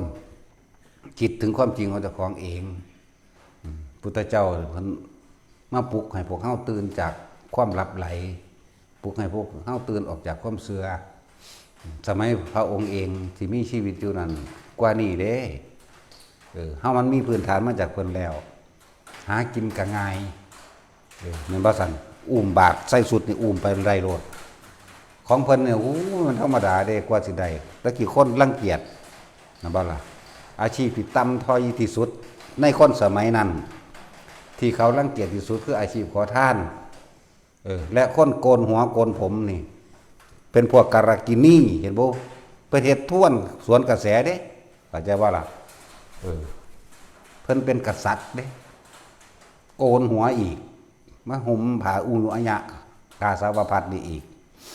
จักว่าล่ะแล้วก็แถมซ้ำขอทานอีกเข้าใจว่าล่ะนั่นเพิ่นเฮ็ดท่วนเลยเด้บ่ธรรมดาเด้ บ่แม่นสิไปได้ง่ายๆเด้ถือก้อนหินก้อนดินเขาขว้างเขาฟาดเอาก็มีเด้ถือเขาด่าเขาไล่เขาห้ามบ่ให้เข้าบ้านเขาเพราะว่าเป็นโตกาลกินีขนาดนั้นเด้พวกเฮานี่บวชเข้ามาแล้วจะวิเศษเด้สิบอกให้เด้อบาดนี้จะเป็นผู้วิเศษจะเป็นผู้ศักดิ์สิทธิ์จะเป็นผู้มีหูทิพตาทิพเข้าใจบ่ล่ะอาศัยของเก่าเพิ่นเด้นี่กินขี้เพิ่นกินมูลเพิ่นอยากบ่ล่ะนั่นแหละบวชเข้ามาแล้วจึงมาหาทำตาสักลิงสักลายสักย่งสักยันนี่ขี้เกียม2หาง3หางเข้าไปเนาะสักเสือเพ่นเสือหัวขาดสักอีแฉะสักแมงงอดสักขี้เข็บสักกบสักเขียดสักลิงสักไล่แม่นบ่ล่ะสักงูโอ้ยแต่มันกันใดแต่มันอันนั้นใดพระพุทธเจ้ากับพาหมู่เพิ่นเฮ็ดเป็นตัวเนาะหรือว่าแท็กซี่คือสิเมื่อยคักอยู่แล้วพระโมคคัลลาภาษาหรือพระอานนท์นี่พระอานนท์สิเป็นผู้ไปหาหมึก หมึกเขียวหมึกดำมาสากอยู่สั่นพวกเธอทั้งหลายฝนเข็มเสร็จหรือยังเอากันอยู่หั่นแล้วดูก่อนภิกษุทั้งหลายจงไปหาเข็มมาเยอะๆอยู่หั่นแล้วคนลังไหลเข้ามาสักเนาะแล้วนี่เพิ่นปลุกให้เฮาตื่นออกจากความงมงายตัวนั้นเด้ตะกี้คนเสื้อผ้าพรมเป็นผู้สร้างโลกเด้จังมีพวกพราหมณ์มาทำทาว่าเจ้าของบริสุทธิ์โดยเจ็ดชั่วโคตรนะเห็นบ่บริสุทธิ์แม่มึงบ่ยังสแตกแดกเหล่าอยู่ข่มขืนก็มีปล้นกี้ฆ่าก็มี อ้างว่าเจ้าของเป็นบุตรที่เกิดจากขี้ไข่ของพรหมจากว่าล่ะจึงมาเป็นพราหมณ์เป็นผู้สามารถติดต่อสื่อสารหรือทำพิธีขอร้องอ้อนวอนให้หมู่พรหมโดนบันดาลใดนี่เห็นว่าล่ะสมัยตะกี้ยังยากกว่านี้อีกมันเลยเกิดกลายเป็นว่าคนโง่ทั้งหลายต้องตกเป็นเครื่องมือของพวกที่อ้างตัวเองว่าเป็นผู้ประเสริฐเห็นบ่ล่ะเขาว่าเขาประเสริฐเด้มันมีอยู่3วิชาดอกพวกพราหมณ์เขาเรียนกันเนาะไตรเพศเขาว่าวิชาไตรเพศสามารถแต่งพิธีต่างๆเพื่อสิติดต่อกับเทพเจ้าใดเห็นบ่ล่ะเทพเจ้าหรือพรหมใดแล้วก็มีคำสวดต่างๆโดยพิธีใดแล้วก็หาเครื่องต่างๆมาบูชายันนั่นมาไตรเพศเป็นเครื่องหลอกลวงทำมาหากินของคนให้กับคนที่บ่รู้เรื่องด้วยตำรามีมาตาเก่าหั่นแหละจะเฮ็ดให้ดำหน้าก็ต้องไปขอจากพราหมณ์เด้มันก็สิเว้าตักตัวนี้ได้เขาเมือนมาเหยียบักตัวนี้ได้เขาเสียว่าได้ต้องมีเครื่องให้เขามีตักตัวนี้ใครยิ่งมาช่วงใส่หุ่นเด้มันเว้าไปเข้าใจบ่ล่ะนำกันแล้วแต่สิขึ้นบ้านใหม่เลิกงามยามดีหยังก็ว่า1คำสร้างแก้วขึ้นสู่ปราสาทคำ2คำฟังธรรมพีปราสาท3คำพระนาคส้น4คำความคนบ่ทันเมียนฉาคำต้องเสียนพระรามโอ้บ่ดีบ่ได้หรอเด้คือจังเอามาเผาคนเห็นบ่คือเผาคนนั่นแหละโอ้วันอังคารก็บ่ได้วันศุกร์ก็บ่ได้วันพระบ่ดีจักอย่างมันว่า15คำบ่ดีจักอย่างบ่ซั่นเบิ่งดูมันสวนกันบ่ซั่นพระพุทธเจ้าบอกวางใดให้พวกเฮาหยุดการงานแล้วก็มาทำการสมัครสมานสามัคคีพากันเข้าวัดฟังธรรมซะก่อนถ้าขึ้น15คำอากาศมันดีสุนทรีวนิดาอารมณ์ทางราคะมันเกิดขึ้นมันเย็นจากว่ามันเกี่ยวกับน้ำทะเลขึ้นเด้อากาศมันดีเป็นว่าซั่นเนาะแต่สินแต่แรม15คำนั่นน่ะน้ำมันลงอากาศมันร้อนเนาะก็ให้มาฟังธรรมเพราะให้ใจมันเย็นพูดน่ะนี่ธรรมดาบอกอันนี้ว่า15คำบ่ดีจักอย่างว่าว่าล่ะ6คำทรงสำเข้าไปผ้าไปฆ่าว่าซั่นมื้อนี้เดี๋ยวดีไปแล้วรวยสัตว์หลดส้นกันตายออกจากบ้านไปจักน้อยนั่นดีหาแมงบ่นั่นแน่มันบ่แม่นมาตรฐานอีหยังเนาะนั่นแหละอย่าโง่ศึกษาโดยตนเองก็ได้ตัวพระไตรปิฎกอยู่ในมือตัวไผก็เลยแม่นบ่ซั่นอยู่ในโทรศัพท์นั่นเด้เจ้าสิอ่านเรื่องใดเจ้าก็กดเข้าไปเองตัวเจ้าสิอ่านเจ้าสิให้เขาอ่านพุทธวจนะให้ฟังก็ให้เขาอ่านตัวสันสนีนาคพงศ์ตัวเป็นผู้อ่านไหมแล้วก็ผู้ใดอีกนักอ่านข่าวอีกผู้ชายนั่นน่ะแล้วสิวังใดดอกเนาะเสียดายพ่อใหญ่ปีชาสับโสภาเราตายก่อนว่ะแต่เราท่านเนี่ยคือสิดีเราอ่านเร็วเนาะข้ามระบาดเด่นรวดได้พ่อใหญ่ปีชาสับโสภาตะกี้เนาะอันนี้พ่อใหญ่สันสนีแล้วก็อ่านนักข่าว3คนของตัวอ่านฟังเอาตรงนั้นแหละจังตรงจักว่าล่ะนั่นแหละแต่อยากศึกษาเองก็เลยแล้วก็ใครควรไปว่ามันจริงหรือคือเพิ่นว่าในชีวิตเจ้าของประสบการณ์จริงในชีวิตจริงของเจ้าของเองนั่นแหละเลิกงามยามดีมันสิไม่มาจากไสดาวบนฟ้าจะไปเกี่ยวอะไรกับชะตาของชีวิตคนบนดินจักว่าล่ะคนเฮาเกิดมาแล้วนะย่อมเป็นไปตามกรรมที่ตัวเองกระทำไว้ในอดีตชาติการก่อนเป็นเครื่องส่งผลมาขันธ์5เป็นเครื่องรับกรรมเก่ามีความเจ็บปวดแล้วมีความไข้บ่สบายเป็นธรรมดาเพราะกรรมชาตินี้รับผลกรรมใดไม่ว่าบุญหรือบาปดีหรือชั่วชาติก่อนทำผลกรรมนั้นเอาไว้บ่ล่ะตอนนี้จากฮู้ว่าชาติหน้าจะรับผลกรรมใดดูการกระทำในปัจจุบันในชาตินี้เข้าใจบ่เนี่ยก็จังซี่เด้สรุปเป็นไปตามกรรมบ่ได้เป็นไปตามว่าพระอินทร์พระพรหมโดนบันดาลบ่ได้มีพระเจ้าโดนบันดาลแต่โดนบันดาลและขอได้หรือผู้ใดที่ไปเป่านั่นเป่านี่เสียสะเดาะเคราะห์ต่างๆแก้กรรมแบบนั้นแบบนี้ทำพิธีถวายของทำบูชายันอีหยังต่างๆตลอดทั้งสักลิงสักไล่นะสักหมาสักแมวยังใส่ก็ตามมันบ่อาจสามารถป้องกันอีหยังได้ใช่ว่าล่ะท่านนี่แหละให้ทุกสิ่งทุกอย่างเกิดขึ้นจากการกระทำของเฮามื้ออื่นเฮาสิกินข้าวกับหยังเฮามีเงินไว้ซื้อแล้วบ่คิดไว้แล้วบ่เนาะขณะฮอดมื้ออื่นแล้วที่แรกว่าสิไปกินปิ้งกบก็ยังไปซื้อปิ้งปลาแทนได้อยู่เด้ล่ะเนาะจังซั่นล่ะเว้ยออม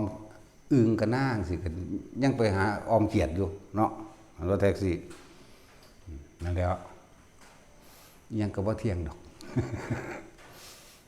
แต่ว่าทุกคนตื่นจากความหลับไหลตื่นจากความงมง่าย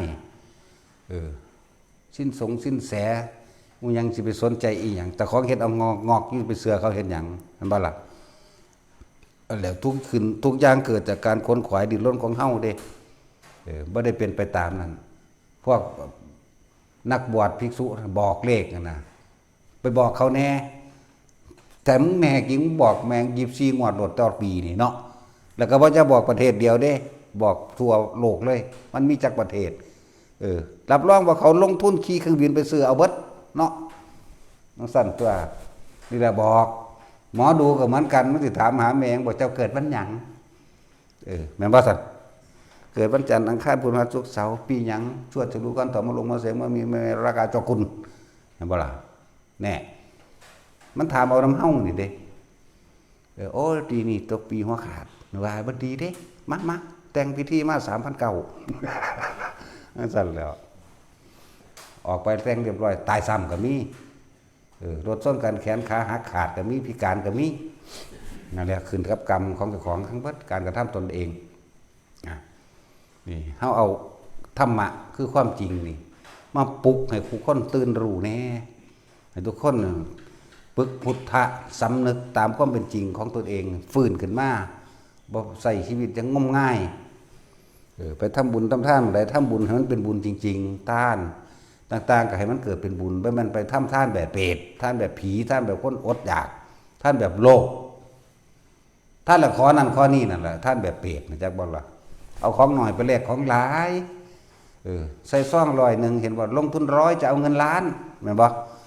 สาธุเด้อผู้ขาพ้นจากทุกข์จากยากจากหนี้จากสินไอ้ผู้ขาถูกลอตเตอรี่แจ็คพอตผู้นี้บ่ธรรมดาเด้เท่านั้นล้านเท่านี้ล้านว่าไปขอตัวนี้มาแล้วก็ให้ได้มีทรัพย์สมบัติมากมายอย่าเก็บอย่าไข่อย่าปวดอย่าป่วยผู้หนักลงทุน100เอาขึ้นหลายล้านจะบอกมันสิได้หยังอันนั้นเราจังสั่นตัวถ้าการขอการเฮ็ดให้เทพเจ้าดลบันดาลได้มันบ่มีผู้ใดป่วยดอกแม่นบ่เอาคิดดีๆเด้อสงครามไม่มีน้ำท่วมไม่มีลมบ่มีไฟบ่มีหมายถึงว่าไฟอันเกิดจากอัคคีไฟแม่นบ่ล่ะบ่มีไฟสารพัดไฟต่างๆสิเว้ามานี่บ่มีเพราะว่าทุกคนก็สิขอทุกคนขอเป็นแม่นบ่ล่ะ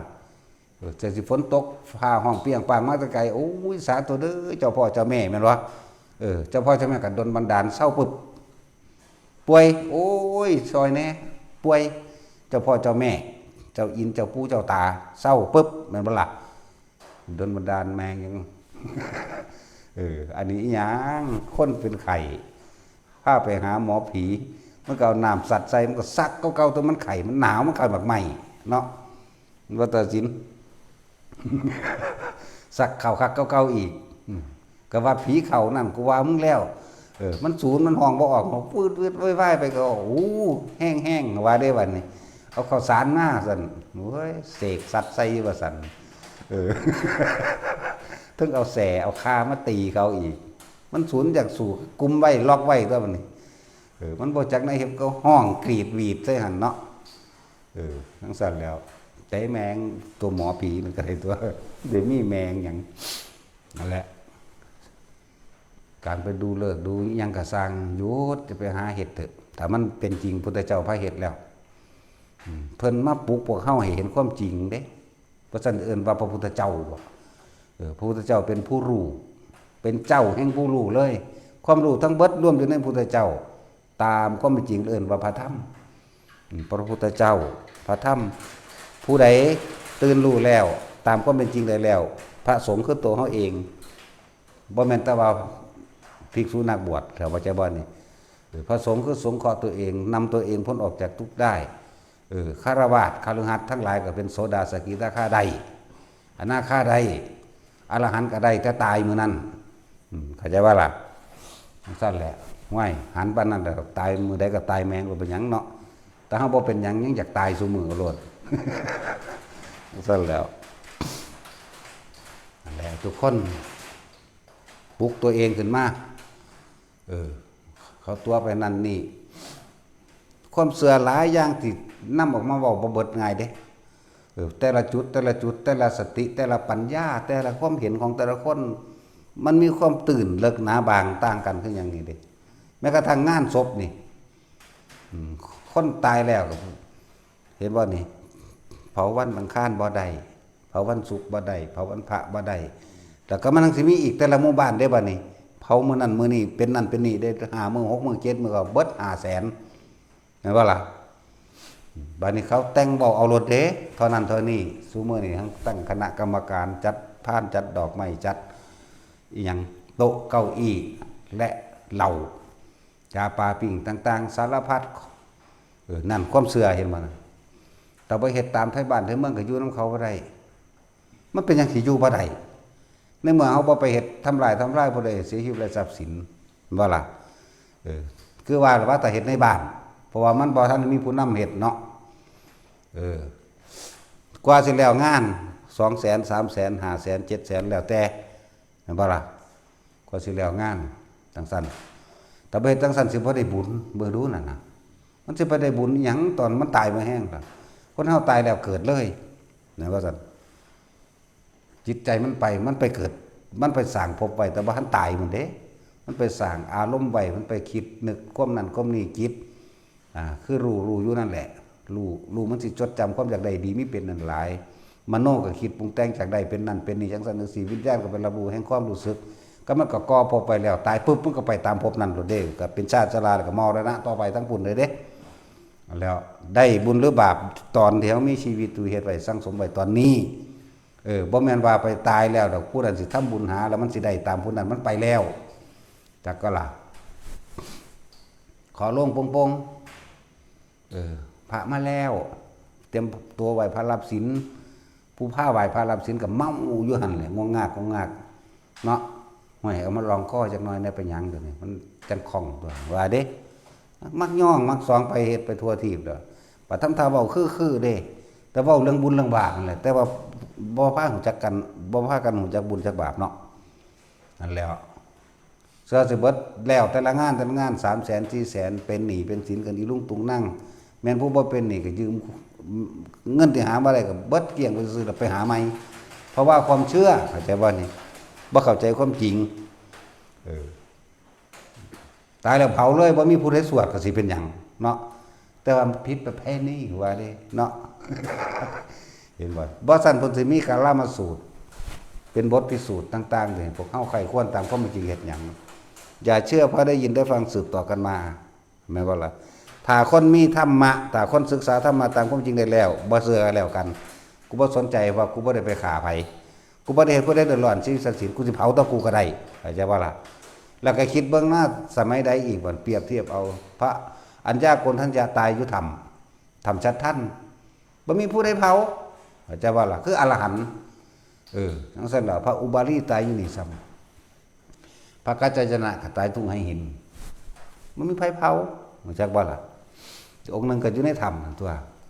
ว่าหลายองค์พอดอกสิไล่ซื้อมานี่เฮาก็ไปเห็นไปพอมาเบิดแล้วล่ะที่เว้ามานี่เว้าตามที่เจ้าของเขาเห็นซ้ำนั่นแหละบ่ตามตำราปานใดเด้ตามตำราก็ได้จังสิแน่สงสัยไผก็ดีเนาะตามตำราก็ได้คือจังอยู่สัมสัทธันไผเห็นสัมสัทธันอยู่ไสบัดพระอัญญากลท่านจะตายนั่นยืนลำพึงทำคิดถึงพระพุทธเจ้าผู้สร้างการสุดท้ายเข้าสู่นิพพานหัวเข่าล้มกึกหน้างบลงตายซ้ำไผเผาแล้วก็ในตำราว่ามีปราสาทผีดิบผู้ใดตายแล้วก็โยนถิ่มบ่ทันนี้มีไผไปสวดได้นั่นน่ะแต่ว่าล่ะบ่มีไผไปสวดจังซั่นแล้วเอาพวกเกี่ยวกับเบิ่งแน่อยู่ข้างแม่น้ำเมืองพาราณสีอยู่ข้างแม่น้ำคงคานั่นในเดี๋ยวนี้มีพระสวดอยู่บ่มีบ่แท็กซี่นี่ถ้าหาฟืนหญ้ากันตัวเนาะเห็นบ่เขาเผาอยู่นั่นก็คือเผาแล้วอยู่จังซั่นตัว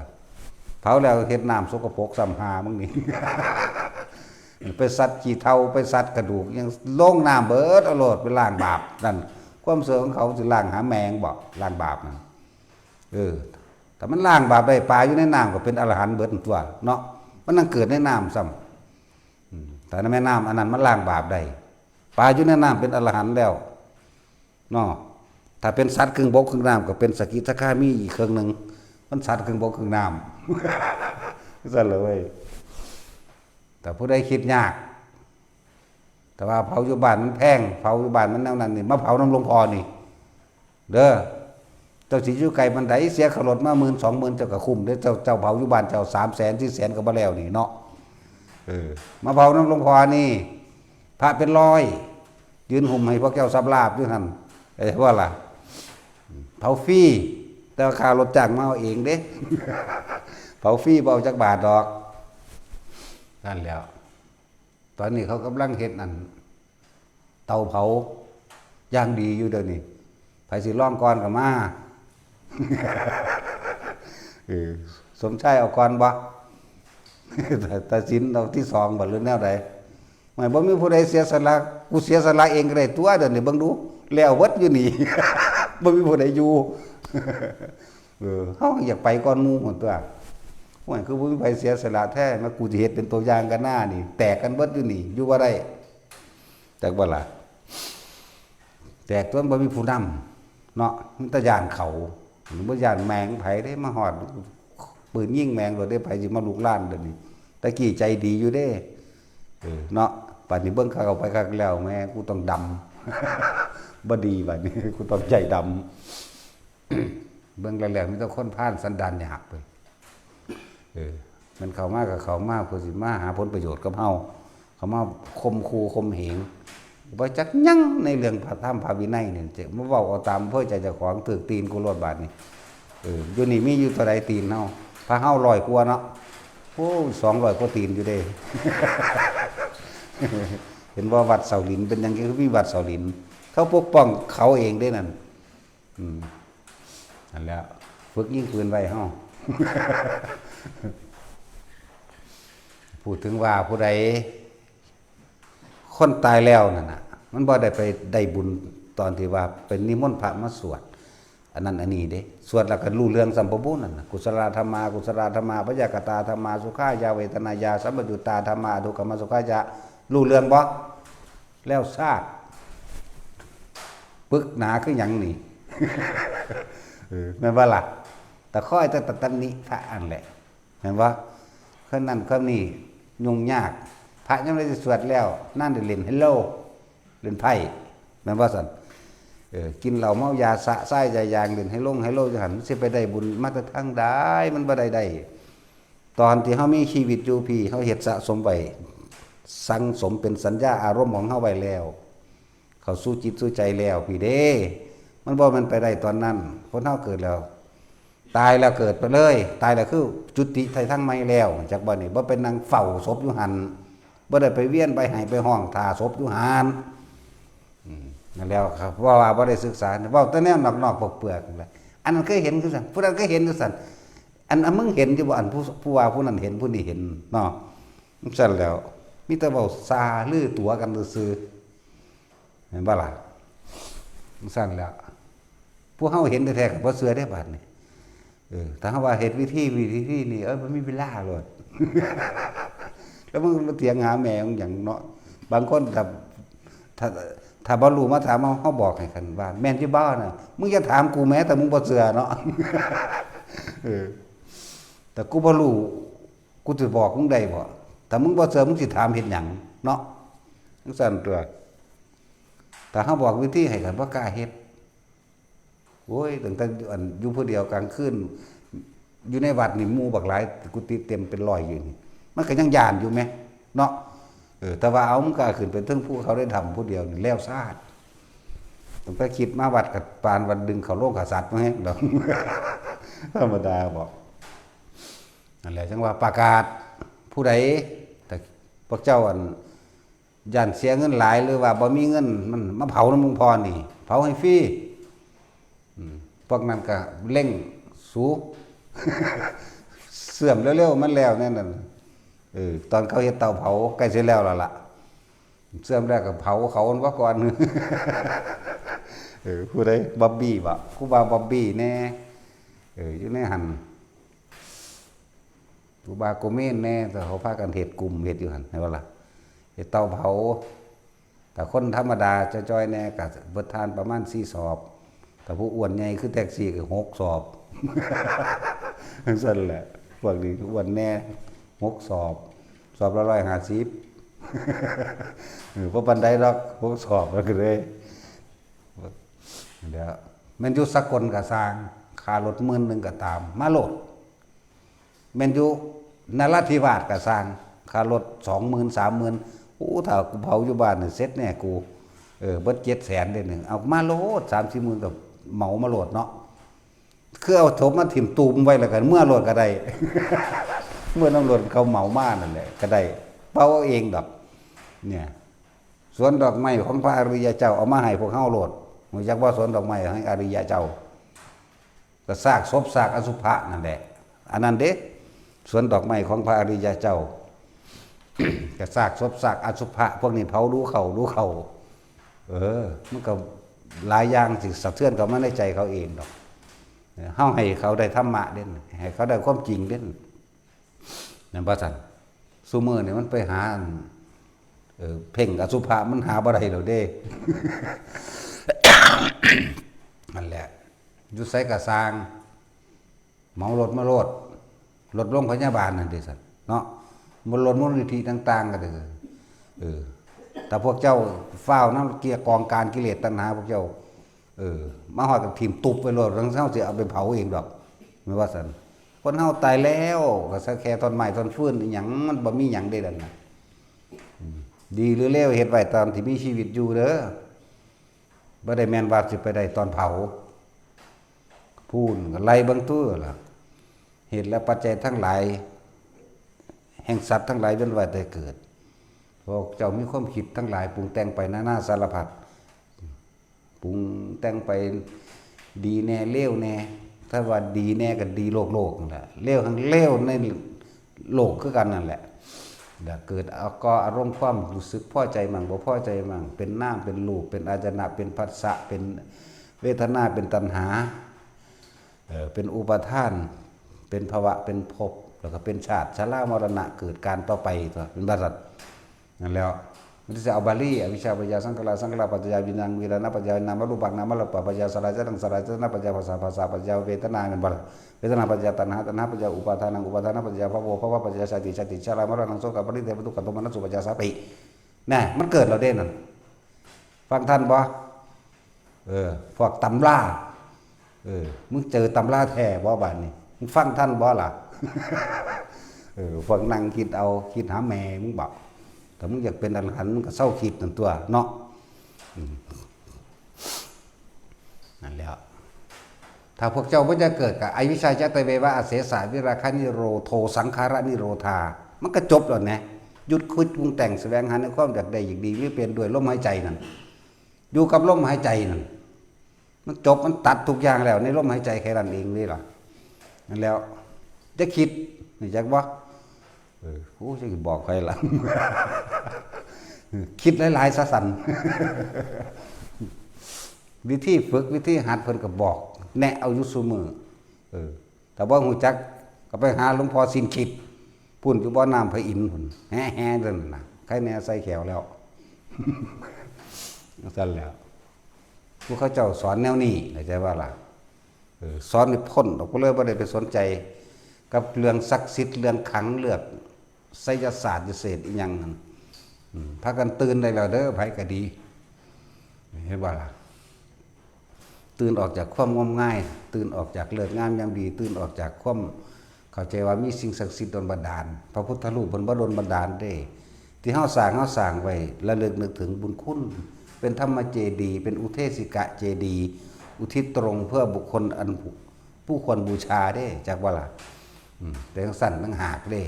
แต่บ่มีคนผู้นี้ก็บ่มีพวกเฮาบ่เขาบ่จักหยังสิแปลงสั่นเด้ล่ะหรือแม้กระทั่งคนที่ถือพระเครื่องน่ะบ่ได้ถือไปขังบ่ได้ถือไปศักดิ์สิทธิ์บ่ได้ถือไปดลบันดาลเด้พระเครื่องสิเป็นรูปพระพุทธเจ้าหรือรูปพระสงฆ์ก็สร้างถือไปเป็นเครื่องระลึกนึกถึงบุคคลที่ควรบูชาเข้าใจบ่ล่ะบูชาไปว่ายินดีก็ทำตามนี่บุคคลที่เราต้องทำตามจากว่านึงคือรูปพระพุทธเจ้าหรือรูปพระสงฆ์นั่นตามหยังเพิ่นพาเฮ็ดแนวใดก็เฮ็ดไปตามเพิ่นตัวบัดนี้ว่าล่ะ นั่นแล้วบ่แม่นถือเพราะว่าโดนบันดาลเด้ทุกสิ่งทุกอย่างที่ปกป้องคุ้มครองเฮาได้คือบุญเฮาเองเน้นย้ำเข้าไปว่านี่อานาปานสติปกป้องได้เบิดทุกอย่างลมหายใจของเฮาเองแต่เทวดามารพรหมทั้งหลายมันอาจสามารถทำอันตรายเราได้ชั้นใดจักว่าแม้กระทั่งกรรมเก่าเข้าใจบ่ล่ะกรรมเก่าก็เห็นให้ผลเฮาบ่ได้เมื่อไหร่ที่เราเป็นผู้มีสติรู้อยู่กับลมหายใจเข้าและออกนี่เข้าใจว่าคำว่าสติรู้อยู่กับลมหายใจเข้าออกแสดงว่าต้องบ่คิดอย่างอื่นเลยต้องอยู่แค่กับลมนะกรรมเก่าก็ให้ผลบ่ได้สถานที่นั่นเป็นทิพย์อีกต่างหากจิตเฮามันเป็นทิพย์แล้วมันบ่มีหยังเข้าไปปนเทวดาอินพรหมทั้งหลายบ่จำเป็นต้องไปเอิ้นเขามาเองรักษาเฮาเองบ่อยากให้รักษาดอกมันทางมาเนาะถึงได้เป็นประจำอยู่แล้วครับเราเฮานี่มากกับสร้างแม่มึงได้คือกันเด้ พวกเจ้าโอ้ยแต่พญานาคซื่อๆก็ยังย่านอยู่เฮ้ยกูต้มกินแมงเบิดนั่นแหละกัตตสินนี่ใส่ปิดแต่ตัวใหญ่แน่พวกดำคือหรืองูสิงนาคสิง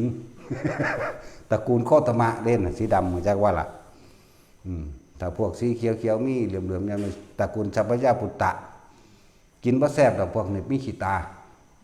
พวกอันงูไล่ๆนั่น จักว่าล่ะตระกูลสีเหลืองก็คืองูเห่านั่นเท้าวิรูปักษ์บ่แม่นเท้าวิรูปักษ์แต่เขาเอิ้นตระกูลสีวิรูปักษ์อันนั้นพวกงูเห่าผัดเผ็ดแซ่บเอาหน้าเห่าเนาะตาสิน ผัดเผ็ดสู้เขาสิให้กินจักมื้อหน้าสนใจมึงเฮ็ดได้กินแซ่บเนาะ สั่นตัวแล้วเลิกเสื้อเลิกงมง่ายสิ่งเหล่านั้นพยายามดึงตัวเองให้พ้นออกพวกเขาบ่เป็นอิสระเด้อย่าให้สิ่งศักดิ์สิทธิ์อย่าให้เรื่องของเขาว่าขังมามีอิทธิพลเหนือความจริงไหมศึกษาธรรมะไหมคนเฮามันตกอยู่ใต้อำนาจและอิทธิพลในความเสื่อเด้เพราะว่าเฮาบ่ได้ศึกษาไขควรถึงความจริงเนาะความจริงคือพระพุทธเจ้าแสดงธรรมอยู่ตลอดนี่พวกเจ้าก็ศึกษาเอาได้ตัวในธรรมจักรปวัตตนสูตรก็จริงแล้วในอนัตตลกนสูตรนี่ก็จริงแล้วจริงทั้งหลายทั้งปวงมีความเสื่อมสลายแตกดับเป็นธรรมดาเป็นของว่างเปล่าเบิดนั่นแหละอนัตตลกนสูตรเป็นของบ่มีตัวตนนั่นอธิตปริยยสูตรมื้อนี้ทุกสิ่งทุกอย่างเป็นของร้อนเพราะราคะร้อนคือโทสะโมหะร้อนเพราะตาหูจมูกลิ้นกายใจรูปรสกลิ่นเสียงนั่นแหละเห็นพวกเจ้าเราร้อนกระวนกระวายดิ้นรนและแสวงหาขากันไปขากันมาเห็นบ่ล่ะเว้ายอดอ่ะแต่จักรายละเอียดก็ไปศึกษาเอาเองเนาะเดี๋ยวจังว่าทุกคนตื่นจากความรักไหลอย่าให้สิ่งทั้งหลายอันเป็นของที่บ่จริงมันมีอิทธิพลเหนือตัวเองไหมความเสื่อเรื่องเลิกงามดีดวงเดิงดาวดูหมอนพิษนั่นพิษนี่หรือเทวดาอินพรหมดลบันดาลการขอร้องอ่อนวอนมันนี่การแสดงขอบูชายันละที่มีเบิดพวกเข้าไปเกาะเกี่ยวกับสิ่งเหล่านั้นนะละออกมาฝึกหัดมาศึกษาเอามาฝึกเอาอยู่นี่มีคู่ฝึกหลายอยู่มีแต่ผู้งามคู่ฝึกกูกันเลยงามคืออสุภะนั่นแหละ คู่ปรุงนั่นที่กระทบคนอื่นตายแล้วประมาณ 7-8 มื้อ ก็คู่ยังอีก จังซั่นแล้วอีอันเกียร์ดังวีจังซี่ผีใต้แห่งอันนั้น นั่นแลๆล่ะลูกผู้สีนี่ก็คู่เรียกว่าล่ะมีแต่ผู้งามๆเด้ห่วยงามของอริยเจ้ามีแต่ซากศพอันนั้นเด้เนาะเอาสวัสดีท่าน